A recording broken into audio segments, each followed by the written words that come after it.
అయితే ఈ పొద్దు రేపు అందరూ ఈ ఎవ్వని క్రికెట్ వచ్చినోడు రానోడు చూసినోడు చూడనోడు అందరు రివ్యూలు చెప్తారు. అందరూ క్రికెట్ మీద వీడియోలు చేస్తారు. అందరు చేస్తారు. నాకేం తక్కువ? నాకు కూడా తెలియలేదు. నేను కూడా చెప్తా. సో ఈరోజు ఏం మ్యాచ్ జరిగిందంటే కేకేఆర్ వర్సెస్ ఎస్ఆర్హెచ్ మ్యాచ్ జరిగింది. అందరికి తెలుసు. ఎస్ఆర్హెచ్ వాళ్ళు ఎట్లా అయిపోయారంటే ఈ పొద్దు రేపు ఈ 2-3 సంవత్సరాల ముందేమో వీళ్ళు స్కోర్ కొట్టకుండే ముందలోని కొట్టనీయకుండా 120, 130 కొడుతుండే తనలాడి వాడిని ముందలోని కొట్టనీయకుండా వాళ్ళు దమ్ చేస్తుండే. భువనేశ్వర్ కుమార్ మంచి మంచి బౌలర్ ఉండే టీంలో అట్లా దమ్ చేస్తుండే. అప్పుడేమో 140 కొడితే చాలరా నాయన, 150 కొడితే చాలరా నాయన అన్నట్టు ఉంటుండే. కానీ ఎప్పుడైతే మళ్ళీ ఈ 2024 తర్వాత ప్యాట్ కమిన్స్ ఎరా స్టార్ట్ అయిందో అప్పుడు ఏమైందంటే 250, 280 వీళ్ళు మినిమం స్కోర్లు అంత ఉండాలి. అంత ఉంటే మాకు అసలు ఇప్పుడు మాకు 226 కొట్టిరు ఈరోజు. నాకైతే ఒక 6-7 ఓవర్ల వరకు మంచి కిషన్ ఒక ఓవర్లో 3-4 ఎప్పుడు కొడతాడు. అప్పటి వరకు అటాకింగ్ అనిపించింది. తర్వాత వికెట్లు పడ్డాయి. ఒకటి నాట్అవుట్ కౌట్ ఇచ్చారు. దాని తర్వాత ఏం బోరింగ్ ఆడుతున్నారు. సింగిల్ ఆడుతున్నారు ఏం వీళ్ళు. నితీష్ రెడ్డి క్లాస్ సింగిల్ ఆడుతారు. అక్కడక్కడ పోతున్నాయి అనుకో. బట్ మా స్టాండర్డ్స్ అట్లున్నాయి అనమాట మా ఎస్ఆర్హెచ్. అట్లా ఏంది ఇట్లా ఆడుతుర్రు అనుకుంటా అట్లా ఆడుతుర్రు మా వాళ్ళు. ఇప్పుడేమో బోర్ వస్తుంది మాకు. 200 మా టార్గెట్ గెలిపోవటం కావు, 300 కొట్టాలి మెయిన్. నేను ఎవరు మాట్లాడుతుండొచ్చు మీకు తెలుసు, కానీ ఎందుకు మాట్లాడతా ఓవర్ వీడియోల కోసం మాట్లాడాల్సి వస్తుంది. ఓవర్ మాట్లాడతాం. కానీ అది నిజంగానే నేను అట్లా ఫీల్ అయినా ఈరోజు. నీకు కావాలంటే వీడియో కూడా పెట్టినా. ఇది ఎందుకు పెట్టినా అనుకుంటున్నా, అది ప్రాపర్టీ ఇంత పెద్ద జాగా ఉంది ఇక్కడ, ఏం పెట్టాలో అర్థం కాక నా తీసి ఈయనకి కొంచెమన్నా క్రికెట్ నాలెడ్జ్ ఉంది అని తెలవడానికి అది పెట్టిన. అంటే బ్యాట్ పట్టుకున్నానికి అంత నాలెడ్జ్ ఉండాలని లేదు. బట్ నేను 2007 నుంచే ఫాలో అవుతా. ఐపీఎల్ స్టార్టింగ్ కాడ నుంచి నాకు తెలుసు. ధోని 6 కోట్లకు పోయిండు అప్పటి నుంచే పెద్ద పెద్ద వేస్తున్నా. అప్పటి నుంచి తెలుసు, చూస్తున్నా.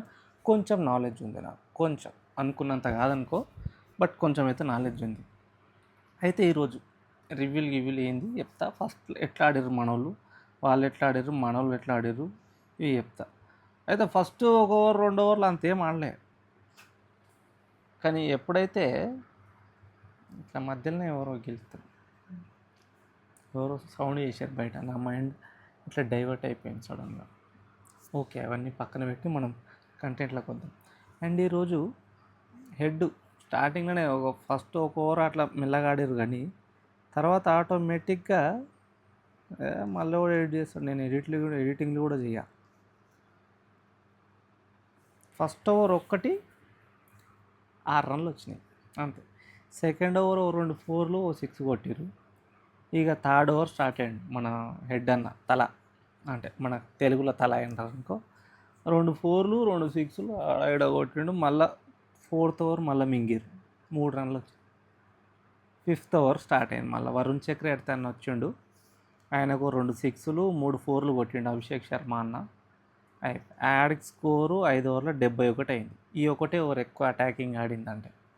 దాని తర్వాత నెక్స్ట్ ఓవర్ కూడా ఒక 4 ఒక 6 అవుట్ అయిపోయింది. అదే కాంట్రవర్షియల్ క్యాచ్ అదేనా, అది కాదు, అది హెడ్ అవుట్ అయింది ఆ ఓవర్లో. తర్వాత కొంచెం మళ్ళీ 6-4 వచ్చినా మాకంత లేదు, మాకు అలవాటు అయిపోయింది. ఓవర్లో 4 కొడితే కానీ మనసు ఒప్పదు మాకు. తర్వాత ఒకటే ఓవర్లో 2 వికెట్లు పడ్డాయి. ఆ ఓవర్ టర్నింగ్ అయిపోయింది. ఇక తర్వాత మొత్తం సింగిల్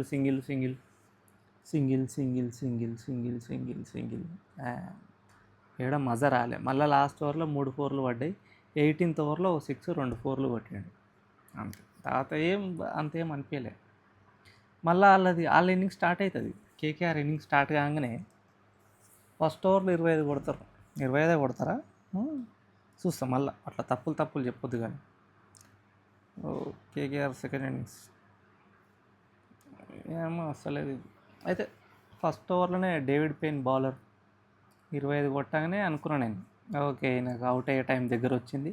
మన ఫినాలేను ఆడిందే 7 బాల్, 6 బౌండరీలే కొడతాడు. 2 6లు 4 4లు కొట్టి ఎన్ని కొడతాడు, ఓకే చూసుకుందాం ఎంత కొడతాడు. 28 రన్లు కొడతాడు. సబ్స్టిట్యూట్గా దిగి, అదే ఇంపాక్ట్ ప్లేయర్గా దిగి 28 రన్లు కొట్టి 7 బాల్లో 4 4లు 2 6లు. డాట్ లేదు, అవుట్ అయిందే ఆ బాల్ అంతే. అట్లా చాలా డేంజర్ బ్యాట్స్మెన్ ఆయన. దాని తర్వాత రఘువంశీ బ్యాటింగ్ ఎక్కుతాడు. ఉత్తపుణ్యానికి మంచి షాట్లు కొడతాడు. టాలెంటెడ్ బ్యాట్స్మెన్ తను యాక్చువల్లీ. మంచి షాట్లు కొట్టి పుణ్యానికి మన ఎవరిని ఈయన రన్అట్ చేస్తాడు. ఎవరు రన్అట్ అవుతాడు ఈయన దాంట్లో? కెమెరూన్ గ్రీడ్ ఎంత డేంజర్ బ్యాట్స్మెన్ మీకు తెలుసు. మన వాళ్ళు ఇట్లా ఒక కాలు దాకి ఇట్లా, అందుకే మిస్ ఫీల్డింగ్ వల్ల ఎప్పుడు రన్లు ఉరుకొద్దని చెప్తారు పెద్దోళ్ళు అంటే కామెంటేటర్లు, వాళ్ళు వీళ్ళు క్రికెట్ ఆటోళ్ళకి తెలుస్తుంది. కాలు దాకానే మిస్ ఫీల్డ్ అనుకుని ఉరికిరు. మన ఇట్లా మళ్ళీ అన్న పోయి పట్మని కొట్టేసాడు, ఒక రన్అట్ అయింది. దాని తర్వాత ఈరోజు మన ఫీల్డింగ్ అయితే బేకార్ ఉండే. బేగార్ అంటే బేగార్. ఇంకేం తర్వాత వికెట్లు లైన్గా పడిపోయినాయి, అంతేం ఎవరు ఆడలే. ఇది మ్యాచ్ ఇది. అండ్ మోర్ ఓవర్, అరే థర్డ్ ఎంపైర్గా కళ్ళు గిట నెత్తికి ఎక్కినాయా, దిమాగ్ పనిచేస్తలేదా ఏంది? ఒకటి ఉంటుంది యాంగిల్, వికెట్ పడంగానే ఒక క్యాచ్ బట్టే యాంగిల్ చూపిస్తారు ఫస్ట్ టైము. ఆ యాంగిల్ ఇట్లా టప్పు పడి వచ్చినట్టు చూపిస్తుంది. మళ్ళీ యాంగిల్ సెకండ్ టైం చూపాడు, ఈడ అరే దొరికిపోయినా ఈడ యాంగిల్ కనిపించింది, దీన్ని తీసేయి అని చెప్పి యాంగిల్ చూపారు. లాస్ట్ మ్యాచ్లో కూడా అట్లనే చేశారు మాకు. ఎందుకురా, పగలున్నాయా మా మీద? 300 కొడతామని భయం అవుతుందా? ఈరోజు మళ్ళీ ఆ నత్తనాడక బ్యాటింగ్ కూడా 226 పోయింది. అంటే మీ వేరే టీం వాళ్ళకి చాలా ఎక్కువ స్కోర్ ఏమో, కానీ మాకు 287, 86, 77 అదనమాట. లేకుంటే ఇప్పుడు నెక్స్ట్ మ్యాచ్ మాది ఎవరిది ఉంది, మళ్ళీ 5వ తారీఖు ఉంది. 5వ తారీఖు కూడా ఇట్లనే ఏంది లొల్లి ఇవన్నీ చూసుకుంటుంటాను. 5వ తారీఖు ఎవరితో ఉంది? లక్నో సూపర్ జెయింట్స్తో ఉంది.